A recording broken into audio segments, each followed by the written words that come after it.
In multifamily, let's say you are just a passive, passive losses can offset passive income. And even just there, because I remember for multifamily, we were not active from the start. It helps to have a real estate specific accountant who is teaching you how to, you need to pay for the advisory time. I tell people, if you want to learn, you got to pay a little bit. We selected accountants that were specific to real estate. So we had a lot of multifamily investing in the first years, passive. Then when we started active, we continued doing the passive because we could see in the K1s, the high depreciation. Welcome to the Physicians and Properties Podcast, the show where we teach you how investing in real estate can give you the freedom to practice medicine and live life how you want. Doctor! Now, here's your host, Dr. Alex Schloe. Hello, everyone. Welcome to another episode of the Physicians and Properties Podcast. As always, I'm your host, Dr. Alex Schloe, and thank you for taking the time to listen to another episode. Today's podcast was with my friend, Dr. Lydia Essary. She is a practicing board-certified dermatopathologist and entrepreneur. She's the co-founder of Lift Equity Invest, a commercial real estate investment company that is focused on empowering physicians to build passive income and reduce their taxes. Lydia has built a portfolio of over 3,700 units across 3 different markets and is a GP or a co-GP in 3 of those deals. She teaches physicians, other busy professionals how to make money and save on taxes through smart real estate investing. In this podcast episode, we talk a lot about Lydia's journey, how she went from single-family homes to partnering with her husband and then buying their first property, which was a 118 multifamily unit property, their first property that they bought together after they joined a mastermind program. This episode was fantastic. I think you'll get a lot of value from it. And if you learned something from this episode, do me a favor. Can you give us a 5-star rating and review and share it with one friend who you think would benefit? Thanks. Dr. Lydia Essary, welcome to the Physicians and Properties Podcast. I'm so glad to have you on the podcast today. It's been great getting to know you and follow your journey over the last year and a half. And so really excited to sit down and talk with you today. Thank you for your time. How are things going? Oh, really well. I'm excited to. Thanks for having me here today.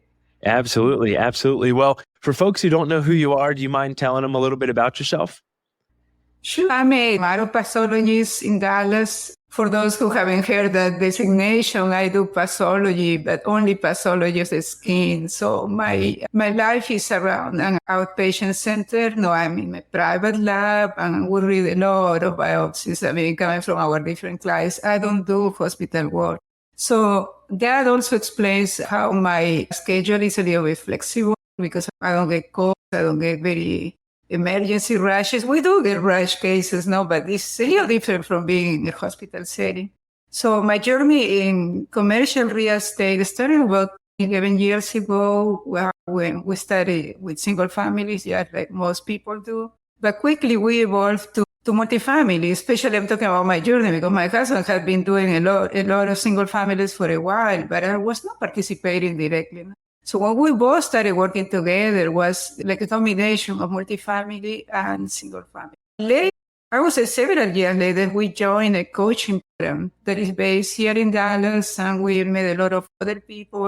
So we were able to syndicate some properties. First, I started as a passive investor, but it didn't take us too long, but maybe a little over a year, and we started operating as GPs too. So we have 3 of those deals. There are 2 are in Texas, 2 are in DFW, 1 is in Houston. We have built a large portfolio of units through the passive investing too. So it's been exciting, but I would say I'm an example of somebody who has done this journey or developed this business while working in medicine. So that's possible too. And I like to emphasize to my colleagues, you have to quit. If you like really commercial real estate, you could invest. You really need to set your goals, see the science, see how much of your time you want to commit to investing because you gotta see what are your objectives. No, is it really just to increase your net worth or more cash based on the income inside how to go? Yeah, I agree. I think, you don't need to quit your W-2 and go full bore into real estate investing. It can be really helpful to invest in real estate, get some cash flow, get some extra income, and use that to kind of cut back over time if you'd like, or just kind of get that, buffer or some freedom. And I think folks hear financial freedom a lot and they think like, oh, I just have to burn the boats and go all in and quit my job and never practice medicine again. It could just be some degree of freedom, which might be like, hey, I have some passive income coming in. I'm going to just work one less half day or something like that. And so it can really be flexible in that regard. Lydia, you mentioned starting about 10 to 11 years ago in single family homes and that your husband was also investing in real estate. What was it like, kind of the transition from single family homes to multifamily? And then a follow-up question would be, what was it like joining forces with your husband and kind of partnering together on your real estate journey? Oh, let me tell you, the multifamily was, I would describe it an accident because we had signed up for single family rehab workshop. It was on the weekend. We totally didn't know that they too was going to be multifamily. So a different mentor came on board and we were really excited about listening, all the tax advantages, all the benefits, the economies of scale, how you can work in groups, how you can leverage the knowledge of other people. It was like an eye-opener for us. So when they announced there was going to be another workshop of 3 days, multifamily, like a couple of weeks later, we immediately signed up for that, not to learn a little more. But landing in that initial day was an accident. We're trying to, buy distressed homes and, make them ready and actually keeping them. We have never done flipping. No, we wanted to just rehab homes and keep them for long term. No, so we had some of those homes for a while. I mean, when we learn more multifamily, we're trying to slowly get rid of them because they're more high maintenance, even if you have somebody managing them. They require a little more attention. But going back to your second question, yeah, it was interesting. Let me tell you, prior to me joining the investing, I was just a mom, I'm a doctor, and I thought I was doing too much. I mean, really, I think I was a little too spoiled because my husband did everything. He got his job, being a dad, but in terms of his family, he was just used to invest in single families. So he had seen that before, so he always gets on single families. He tried to get me involved and I was not interested. I remember those days, too much. I was some sort of excuse. No? And it was not until I read Kiyosaki that book has been a game changer for a lot of people, but it was an impact on me too, that I was the one actually looking for that workshop. Learn how to find resources, do this rehab a little more efficient. That was my excuse. We were working fine. We've been working fine until now. He's slowed down a little now because of health reasons. No, that he cannot go as fast as before. But it was a good, like we had a new journey together. While in the past there was a little more like just being parents and our jobs. So it was a good move. As a physician, balancing your medical career with a growing real estate portfolio can be challenging. That's where Dr. Doc comes in.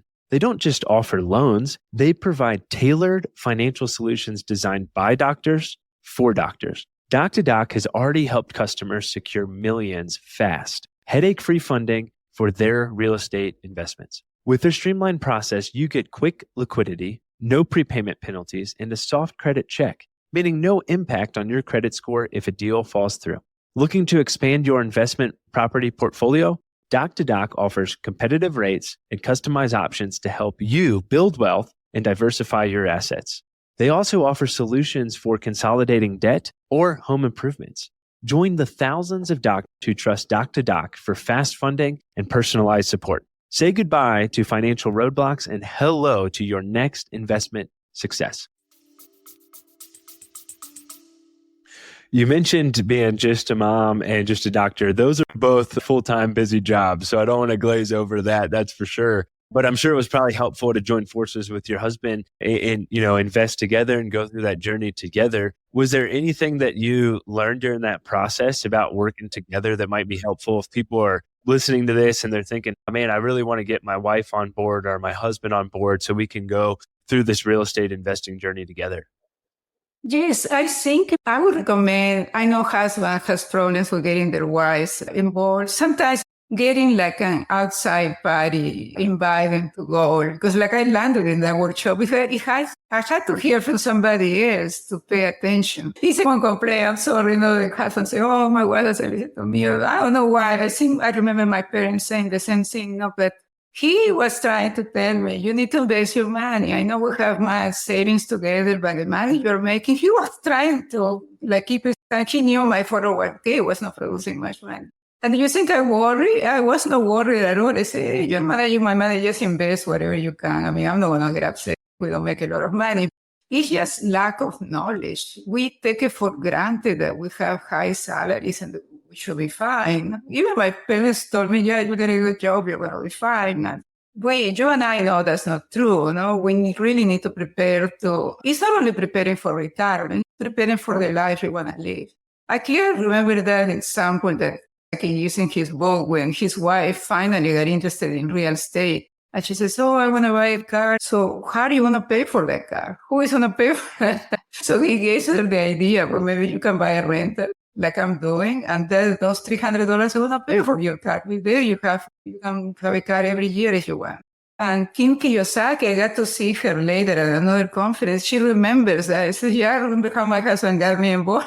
But I would advise the spouses in general, not only the doctors, is you can find a workshop or could be a friend or some outsider who can influence. Because I think, I don't know if it's a women nature or it could just be me. When you hear several people advocating for something, I start paying attention. Yeah, it might be good. I don't know, to be that's what I would do. I think that's great advice. It's true. I think back to like my days playing baseball, and my dad would be like, he was one of the coaches, and he'd tell me what to do. He'd be like, hey, you're pulling your shoulder out on the pitch, and that's why you're not hitting it, or whatever it may be. And I wouldn't do it because he told me. And then the other coach would tell me the same thing. I'd do it and it would work. And so sometimes that outsider perspective, having another voice also telling you, hey, here are some of the benefits. Here's a great idea about real estate investing. That can be really helpful. I completely agree. I think that's a great way to do it. And for folks who are wondering what book Lydia is referring to, Rich Dad, Poor Dad by Robert Kiyosaki, great book. If you haven't read it, really can completely change your mindset in terms of financial freedom and investing and looking at things as assets and liabilities. And I love that example too. And I think it's helpful for doctors to hear that, if you're thinking about, hey, I want to go buy that new fancy car or whatever else out of residency, think about, hey, could you buy an asset that then cash flows the monthly payment of that car? So then you're paying for that car with an asset, with a cash flow of that asset, like a rental property. So it's a really cool way to think about things and do things. Not saying that the fancy car is a bad thing, but the rental property is going to serve you better over time. Right. Yeah. Having that outsider view, I think it could be unconscious. That's the way we do it. I say, well, I don't want to fear to my husband, but I think it's unconscious because you trust your husband, you trust your spouse, but for some things you need that, in this case, he was that outsider in the conference. And me seeing a lot of people doing that, started asking how, like the multifamily. It was good to find a network. I definitely tell people, if you want to advance quickly in multifamily, and in general, in real estate, having a network of a community of people that think like you, that are looking for the same purpose, they're going to provide a lot of resources, a lot of advice, and sometimes partnering with them. So, yeah, it's a great way to get started, but a great way to really grow faster with that support system and with that network. Lydia, you've gone to a lot of conferences and been in rooms with some awesome people. And I know those conferences cost money, and I know those coaching programs cost money. Did you struggle at all with the thought of oh man, I'm paying a lot of money for this coaching program, for example? Is it going to be worth it or not? And kind of what would you say to folks who are on the fence about potentially doing a coaching program or joining a mastermind or something like that when it comes to the financial side of things, that there is that upfront cost? Definitely not. I don't know, a little bit could be, but I know we all doctors come from different backgrounds, but maybe I learned this from my parents. They always told me when you want quality and expedite, you have to pay the price. And it might cost you, but we want both decisions. No, we feel bad paying that high membership for the coaching. And I think it quickly because just buying the first property. I remember when I first joined a mastermind here in Dallas, there was a curious thing that They say after you close your first multifamily, we'll give you your membership, the price of the membership back. They did. I was thinking, why is that? I mean, I never understood the rationale. I think it's because they use our success as a promotion of their business. We were shown many times, so Lydia and Frank came and did this program after only so many months of being here. And they found, I remember our first property was a solo investment. It was just the two of us. No? And it was a large property in here in DFW. No? So they have used that to promote their own program a lot. No? So we got paid back. But when I joined a second coaching program, no, they didn't have that incentive, but still, I just feel we're so busy. If you evaluate the value of your time, how much your hours are worth, and you're probably going to advance the same when nobody's telling you you're not capable of finding how to do this. But I think leadership is like a shortcut to what you want to do. It definitely accelerates your progress if you know how to use your resources. Because they put them out there and you can judge who's good, who is bad, where to go. And I think it's definitely a shortcut, an accelerator for what you want to do. Yeah, I completely agree. Sometimes folks just look at that initial cost that they have to pay and they don't think about, well, if this gets me a multifamily property, for example, 6 months earlier, you've probably made back the initial cost and more of that program potentially. And so thinking about it from the lens of like, okay, what is the cost of me not doing this? Or what is the cost of this taking a lot longer to do if I try and do it myself? Because the information's out there. You can find all the information you need probably for free on YouTube and Bigger Pockets and some of these other great platforms. Buy multifamily or to buy assisted living or to do whatever type of real estate investing you want to, but it's that accountability, it's the community, it's the networking. That's the secret sauce that's going to help you reach your goals and reach them way quicker than you could ever imagine. Definitely. Yeah. I consider the value of our time, especially those who are still employed, like me. I know I have very good hours, 4 days a week.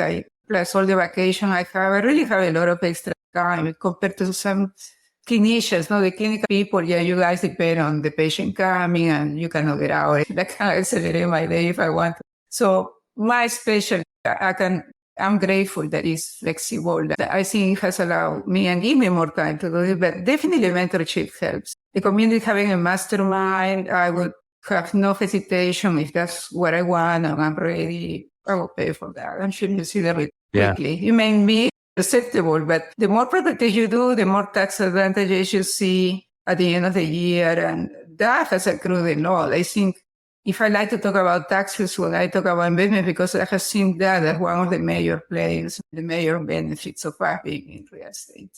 Yeah, well, let's pivot to that. What tax savings or tax benefits have you seen throughout your career, and how's that helped you save on taxes through smart real estate investing? Well, in multifamily, let's say you are just a passive, passive losses can offset passive income. And even just there, because I remember for multifamily, we were not active from the start.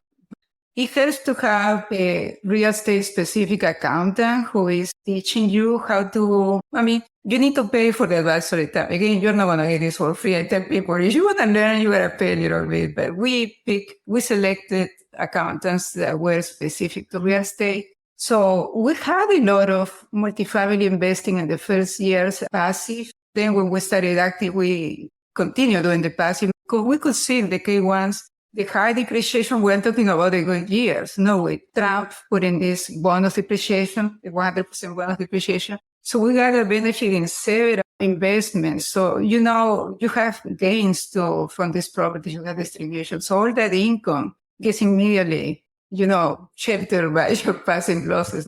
So it's like if you have an extra $100,000 a year just on gains from passive income, that is if you have enough losses for that. And then depends on your tax bracket. But I think all the physicians were at similar tax brackets. So, and then regarding my income, that didn't happen until my husband converted to real estate professional status because we didn't know, let me tell you, but even though he had been doing real estate for a long time and he was deducting everything, all the losses, he was working, but the accountant we had at that time, which seemed very good, he never said, hey, you could reduce your hours, you could do this. Because I think the accountants, they don't do it unless you pay for the advisory time, they get paid. They always told us, I remember he was telling my cousin, you need to buy something, you need to buy more stuff, you need to buy so you have more deductions. But we were never taught about the real estate professional status until we advanced being in the coaching and getting better networks. So when that happened, because we had a lot of losses, we could offset my W-2 income. So those have been the major ones. I think to the point of not paying taxes for the last 4 years, maybe. And that's a big chunk of money because, I'm a W-2. I've been a 1099 before this last job because in pathology it's very common to be employed, 1099 W-2. Very seldom you find a business. Those were more common in the past, I think. But yeah, it's with the losses until now, you can carry them forward and keep offsetting your income. And what you do with the money is you just reinvest it again. We were not there really to spend money. We don't have the fancy, luxurious life. We like to travel, but I would say we travel really very simple. So we get to do everything we like, but we get to invest a lot because maybe we both enjoy seeing the money growing. And what was in the beginning just thinking of having more cash for us or having a more comfortable retirement now is becoming more, well, maybe we can leave a legacy. Two kids, adults, but we were thinking, maybe we can leave something for them, something that we never thought of. Because I was not trained by my parents, like you have to think of the other generations, but it's common, from the conferences we attend, we learn about a generational wealth. Maybe, so we're working on that now, even working with how to managing our state and just trying to get more updated on that. That's amazing. Yeah, you haven't paid taxes in 4 years. That is awesome. And it's all completely legal. And I agree. As a physician, balancing your medical career with a growing real estate portfolio can be challenging. That's where Dr. Doc comes in. They don't just offer loans, they provide tailored financial solutions designed by doctors for doctors. Dr. Doc has already helped customers secure millions fast, headache-free funding for their real estate investments. With their streamlined process, you get quick liquidity, no prepayment penalties, and a soft credit check, meaning no impact on your credit score if a deal falls through. Looking to expand your investment property portfolio? Dr. Doc offers competitive rates and customized options to help you build wealth and diversify your assets. They also offer solutions for consolidating debt or home improvements. Join the thousands of doctors who trust Dr. Doc for fast funding and personalized support.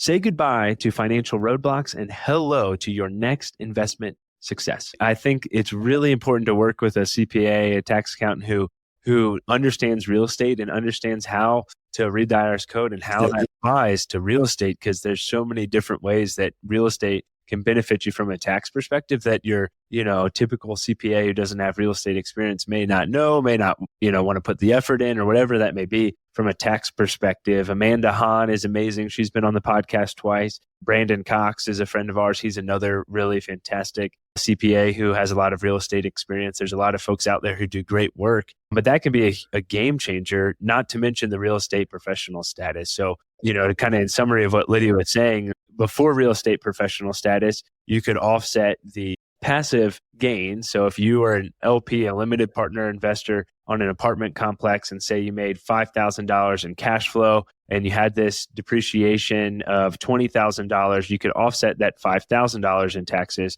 Then you'd still have a $15,000 depreciation on passive income that would carry over. With real estate professional status, that can carry over to active income. So if your spouse is, not employed or they're interested in doing another path, potentially getting real estate professional status can be a great way, because those losses can be carried over against active income, which is what Lydia has done, where she's paid no taxes in 4 years, which is absolutely amazing through real estate professional status. So really, really cool way to do that. Lydia, let's go back to that first large deal that you did. You mentioned that it was just you and your husband solo after the coaching program. What was that like? How'd that deal go? What were you feeling and thinking when you did that deal? Wow, we were really new on that one. There was a 118-door apartment complex in Yulee, maybe only 15 miles south from here. So a very central area. I'm very central. I was very innocent, I think. We both, we didn't know exactly. I mean, we knew what we were doing. We knew we had the coaches. But we didn't know what was coming up regarding management. That was the problem. I mean, the closing, everything went fine. I mean, we got some incentive from the seller because this was a distressed property. Distressed property means that it's not stabilized, it needs a lot of renovations. It probably needs to be because paying. Something, I remember something strange happened at that point. I think I was traveling a lot, and my husband ended up doing most of the management, even though he was working too. But our experience was good regarding the acquisition. I think we got a very good price. These were the days where you could buy, I think we pay only $37,000 per door. You wouldn't believe that. 2013. You cannot buy anything like that anymore. I mean, let me tell you, the property looked pretty. I mean, in a good location, but it was the bad management. There were a lot of tenants that were not paying. And the visibility was good. There was a school very close nearby. We learned tons of marketing strategies, but our management company didn't have a good presence in the property.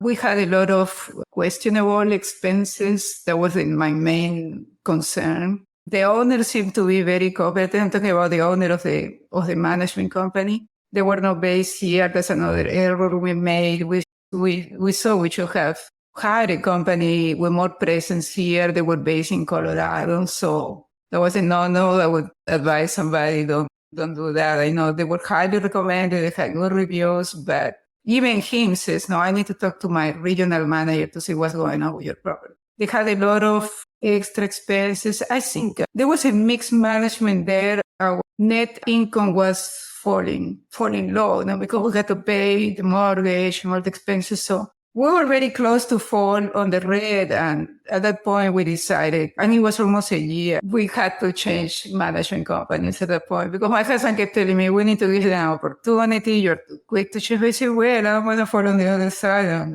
we don't have investors. The money has to come from us, not to compensate the problem. But something good this management company did, because I don't want to completely take credit from them. The owner was trying to help. He traveled several times to Dallas and got the property under code. So it depends on where you buy your property. They have different requirements. So things need to be built, or it looked like when the remodeling was done, it was not strictly that to code, and it was sold to us that way. So a lot of the money that we have borrowed from the bank to do this rehab had to be used to fix the codes first, because the city kept sending us letters. No, we had to fix that first. And he got that done. And so before completing the agreement with them, because they understood that we were not happy with all the extra expenses and mismanagement, he says, okay, I'm not going to hold you up to the agreement. You understand what you guys want to move. We had another company lined up, and we did a transition that was friendly. Until now, we talked to him. Recently, we're talking to the other. He knows that was like a bad experience for both of us. We try to separate friendly, but the new company, based here in Dallas, rapidly worked on putting there. There were 2 people in the leasing office all the time.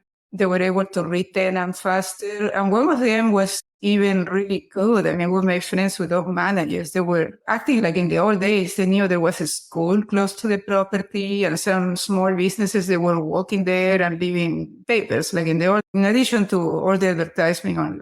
We were able to retain that very well. So our second and third year went really well. The occupancy raised from, let me tell you, maybe 73%, very low, to 90s, 94 at the point we were not thinking of selling the property, but some guy from New Jersey came and says, are you selling your property? No, the approach wasn't here. The owner of the management company said, yeah, somebody is interested in your property. No, will you consider that? Because I know it's been a really challenge for you with you traveling, me having my traveling. And I told Frank, yeah, maybe it's a good opportunity. So we came way ahead of the price that we sold it. I mean, some people tease me. They say, you could have gotten more. But I said, no, I think I'm very happy with the money I made with the property, and we all exceeding a good way. But I think if I had had more experience with management, it would have been an easier ride, because really they were scary or telling us, these are all property.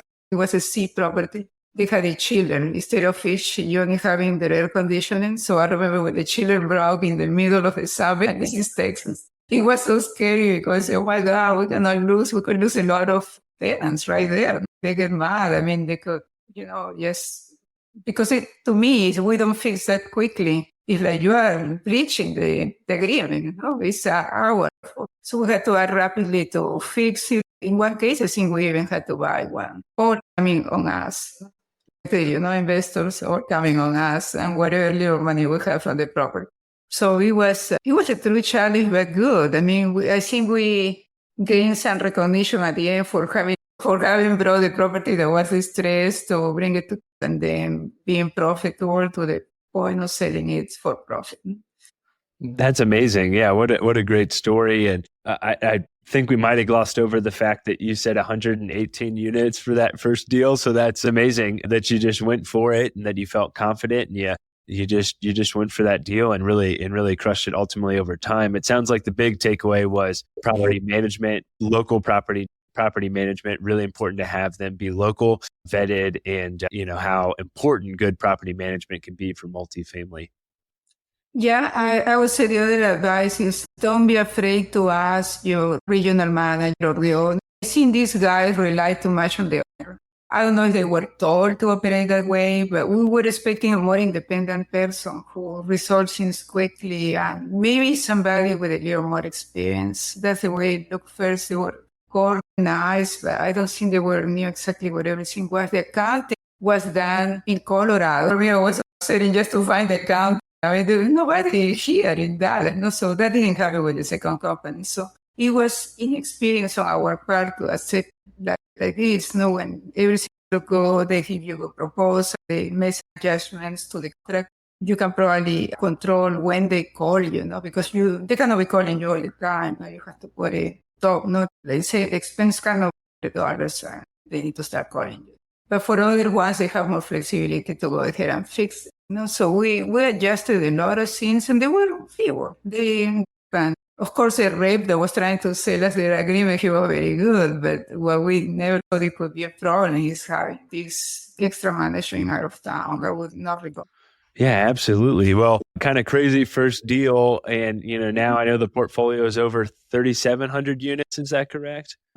Yeah, only, I would say, I think it's the number right, 613. We are GPs in 613 of those. Wow. The other are passive management. Yeah, we have invested in a lot of properties that are large, 300, 400.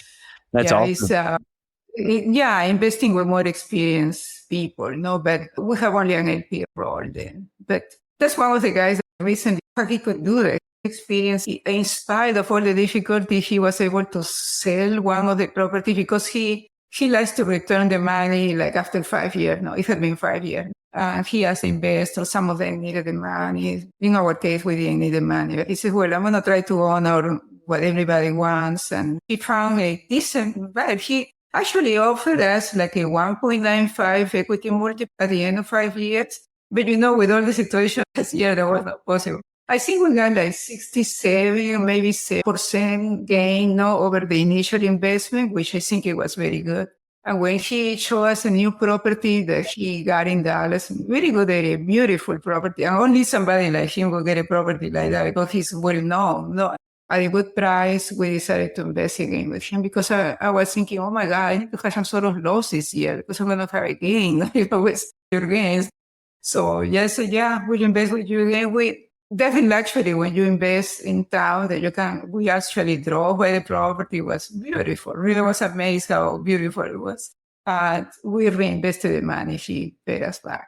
So only people that have been in this business for a long time, and it was close to the end of the year, and the seller knows that they will be able to close. They won't have problems raising the capital. So he got it, and we're going to get a loss there. We're excited about it. We need to accumulate our loss. That's the way you gains. Yeah, the tax game. That's awesome. As we kind of wrap things up here, what are a few lessons you've learned over the last couple of years in multifamily? We talked about before the podcast how it's been a challenging time with interest rates rising so rapidly and bridge debt and so forth. What are some things that you've learned that you would want to pass off to folks who are interested in investing in multifamily or just getting started? Well, for multifamily, my big lessons would be, I used to think that the property alone would help you decide. That's a big mistake. The number one factor for me to decide on a property is who is running the property, who acquired and who is going to be running the. Like I mentioned this example about this student, but number two would be the market. Where is the property located? Is there a good location? Is the population growing? Is the employment growing in the location? I mean, well, it might be the way we were trained with our mentor. Pick a state that is business friendly and landlord friendly. Not that we're against the tenant, no, but we wouldn't like to invest in a state where it takes you 9-10 months to do an eviction because they decided not to pay. That seems to be unfair too, because there is operations, you need to keep running the business and you need that income. So business friendly, landlord friendly, and the third factor is the property itself. Yeah, it has to be cash flowing property. Ideally, it doesn't matter from where the money is coming from. Could be just operations or this a value add opportunity. But I would list them in that order. Number one, the GP team. Number two, the market, and number three, the property. Look at those three. Yeah, that is great advice. I completely agree. What are some things that you're working on now, or what's coming up for you in the future? Well, we're still underwriting. The prices are coming down a little. I went to see a property yesterday, but still the numbers don't work. I mean, I think the seller is asking a little too much. It's a good property. The interest rates are still the same. So I think something needs to happen. Everybody tries to be positive, but I think in the multifamily environment, it could still be the same all this year, according to some of the brokers I listen. Because the taxes, something needs to be done about the taxes, because in Texas, not really they increase every year. I know in some other states, more states like Arizona, Phoenix, there are great properties there, and the taxes are raised only every 4 years. They're very stable. But here, so many people are moving here, really taxes are needed, not to build schools. Something needs to be done. And I hear good things that some states are trying to put limits on property taxes, so I hope something is done. Insurance has been another factor hitting us hard too, and that I think that could be regulated a little too, because it's true we have bad weather here. Come on, they were insuring us for much less, 5 years ago. I mean, or this, I don't know, I think it's lack of confidence a little bit. But I would say keep looking, because the housing business is a good one. And you are in the housing business. The multifamily is a good one. People need a place to live. The government is always going to give incentives, so don't quit evaluating properties. And if you want to join a coaching group or a mastermind, I mean, they have different names, do that. I think don't pay a lot up front, go to a workshop maybe with them, something on the weekend, and if you like the way they conduct the meetings, maybe you can join them. That's great. You're speaking at an event coming up, is that correct? Yeah, there is a group, social media doctors, they go by Soul Docs, and they're organizing an investment conference in July. I think it's July 19th to the 20th. But you can look it up, and I'm sure you're going to share that link. Social media doctors, and it's going to be exclusively dedicated to people, to teach doctors about investing so they can feel comfortable, but they're going to interview people or ask people like me, who have invested for some time in different areas, because not everybody does multifamily. There is going to be a lot of coaching about how to build your mindset. That's very important. Some people think that by saving the money, they're growing the money that way, but no, you really need to transform your mindset. If you don't have it already, some people have it, from just being, I would say, a doctor, a working doctor, to being a rich mind, to being somebody who can actually create wealth, because you can easily do it with investing in real estate. That's amazing. Yeah, well, looking forward to hearing more about that event, and we'll include the links in the show notes for that. Lydia, folks want to reach out to you, know more, potentially invest with you. How can they get a hold of you? I'd say I have a website. That's the easiest one. If you Google me, Lydia Essary, you can see the spelling there. The name of my company is Lift Equity Invest, and that's a Lift with an I, not with a Y, L-I-F-T, Lift Equity. Also, I have a good LinkedIn page. You can, again, Google me, find me there. That's the way, actually, a lot of people contact me through LinkedIn. I also provide an email you're welcome to use that you can find in the website.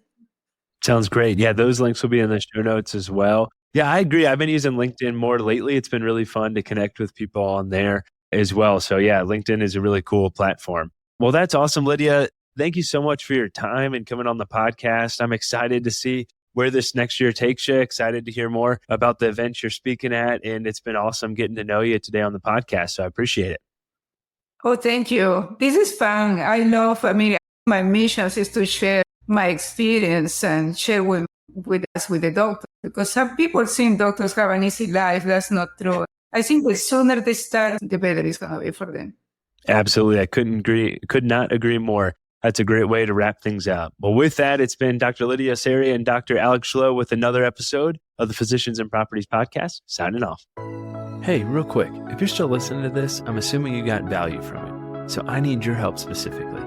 My 2-year vision with this podcast is to help 100,000 physicians learn how investing in real estate can give you the freedom to practice medicine and live life how you want. There are 2 main ways that a podcast grows. One is through ratings and reviews, and the other is word of mouth.